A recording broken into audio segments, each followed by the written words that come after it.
Assalamualaikum dan salam sejahtera.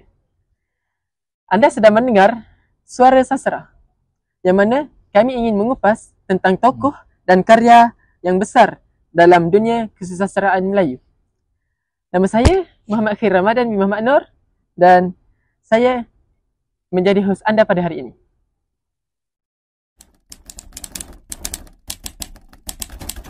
Bersama saya, tetamu jemputan yang istimewa, iaitu Encik Akbar. Beliau merupakan pelajar di Universiti Pendidikan Sultan Idris dalam jurusan Kesusastraan Melayu. Encik Akbar, terima kasih kerana sudi bersama kami pada hari ini dalam podcast Suara Sastra. Terima kasih Encik Khair kerana sudi menjemput saya untuk berkongsi sedikit tentang tokoh sastrawan negara yang bernama Suhaimi Haji Muhammad. Okay. Baik, marilah kita mulakan dengan soalan yang asas. Untuk pendengar yang pertama kali mendengar nama tokoh ini, siapakah sebenarnya tokoh Suhaimi Haji Muhammad? Persilakan Encik Akbar. Okay, terima kasih Encik Khair atas soalan yang begitu menarik yang telah ditujukan kepada saya. Suhaimi Haji Muhammad merupakan seorang sastrawan negara yang berasal dari kampung Kota Lama Kiri, Kuala Kangsar, Perak. Beliau dilahirkan pada 8 Februari 1934. Rumahnya terletak di tebing Sungai Perak yang kepunyaan bapanya iaitu Haji Muhammad bin Hassan dan ibunya Darwiyah binti Yaqub. Beliau merupakan anak kelima dari 8 adik-beradik. Suhaimi Haji Muhammad, beliau merupakan seorang penyair, penulis esei dan pemikir. Beliau muncul sebagai suara sastra Melayu moden sejak awal tahun 1970-an lagi. Oh, okey. Penulisannya yang sangat unik kerana dalam penulisannya dipenuhi dengan falsafah, simbolisme dan konsep sufi. Suhaimi juga terkenal kerana tulisannya bukan sekadar indah tau. Oh, okey. Ya, sebab beliau menghasilkan dalam karya beliau banyak mengandungi teguran sosial yang cukup tajam. Sepanjang beliau telah berkarya, sepanjang hayat beliau telah menghasilkan lebih dari 2000 buah sajak. 2000 Ya, 2000 buah sajak. Begitu banyak ya untuk memang banyak seorang sekali. sastrawan negara. Ya. Begitu banyak. Bagi saya memang terlalu banyak. Ya. Sebab kalau bagi saya pun, saya belum mampu untuk tulis sebanyak 2000, menghasilkan 2000 sajak ini. Okay. Antara karyanya yang boleh dikatakan yang amat terkenal lah dalam kalangan rakyat Malaysia, iaitu, maaf saya tengok ya. Tak apa. Jalan ke Kotaku pada 1959. Okey. Tulisan di Kamar Tidur pada 1960. Oh, okey. Dan Lain Jiwa Lain Wajah pada 1960. Oh, itulah antara karya-karya yang terkenal beliau lah. Antara yang terkenal yang boleh saya dapatkan. Okey, faham. Beliau ialah merupakan tokoh sastrawan. Ya. Sudah tentu beliau banyak dan pernah memenangi anugerah. Jadi, apakah anugerah yang dimenangi oleh beliau?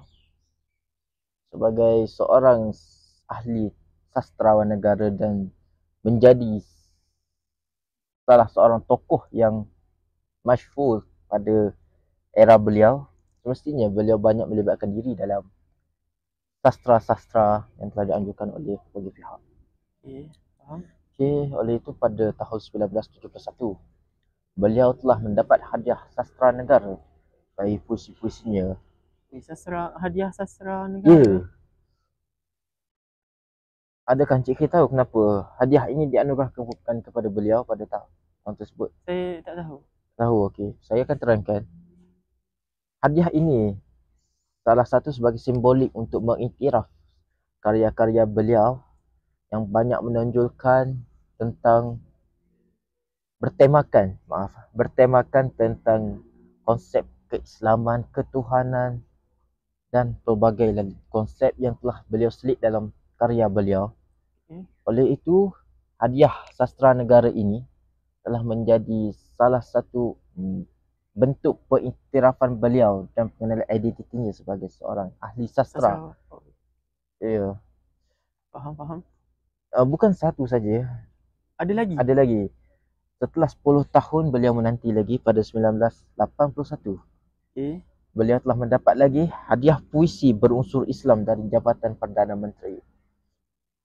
Hadiah ini diberikan kepada beliau kerana beliau telah berjaya menyampaikan nilai, mesej dan pemikiran Islam melalui karya-karya sastra beliau.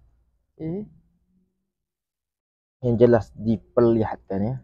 Sebagai contohnya, beliau memperlihatkan dari segi unsur tasawuf, unsur penyatuan manusia dengan Tuhan, simbolisme dan metafora ketuhanan, pencarian makna wujud. Penerimaan anugerah ini membuktikan kedudukan Suhaimi adalah salah seorang antara penyair Islamik yang paling berpengaruh dalam kesetaraan Melayu moden pada era beliau. Faham. Kemudian pada tahun 1987, anugerah penulis Perak 1987 kerana pencapaian dan sumbangannya dalam karya kreatif dan non-kreatif. Anugerah ini merupakan pengiktirafan negeri Perak, negeri asal-usul beliau, negeri kelahiran beliau, tanah tumpahnya darah beliau. Faham. Anugerah ini merupakan pengiktirafan negeri Perak ya, atas sumbangan besar Suhaimi terhadap perkembangan sastra, khususnya melalui karya kreatif seperti puisi, esei dan cerpen. Kemudian tulisan akademik, pembinaan pemikiran sastra Islam dan penglibatan beliau dalam DBP dan kegiatan kesastraannya sebagai anak jati Perak. Anugerah ini mengangkat beliau sebagai seorang tokoh sastra utama dari negeri kelahirannya. Pada tahun 1995, beliau telah dianugerahkan anugerah penulis SEA di Bangkok. Nampak, beliau bukan sahaja diiktiraf dalam Malaysia, akan tetapi juga luar Malaysia pun beliau masih diiktiraf sebagai ahli sastrawan negara, sebagai seorang tokoh sastra yang berpengaruh. Anugerah ini kan luar negara kan mesti berprestij tinggi lah di kalangan penulis di rantau Asia, sebab beliau bertanding antara, boleh dikatakan antara ramailah tokoh ramai tokoh-tokoh sastra hebat dari serata Asia. Faham. Ya. Kemudian pada tahun 1998, beliau telah dianugerahkan anugerah Yayasan Kesenian Perak sempena memperingati karyawan Perak sepanjang zaman. Nampak kan? Beliau dapat banyak pengiktirafan dari negeri kelahiran beliau sendiri. Faham. Yang menjadi bukti bahawasanya beliau diiktiraf lah di negeri mereka, di negeri tempat kelahirannya sendiri beliau diiktiraf sebagai seorang ahli sastrawan negara.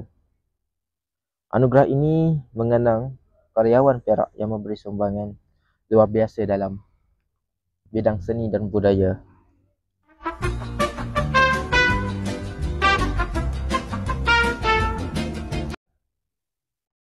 Terima kasih Encik Akhbar kerana sudi berkongsi sedikit sebanyak tentang latar belakang tokoh iaitu Suhaimi Haji Muhammad.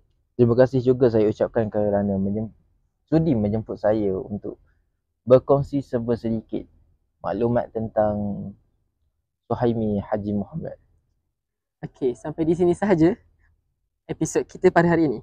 InsyaAllah kita akan bertemu lagi dalam siri podcast yang akan datang. Ah. Bye.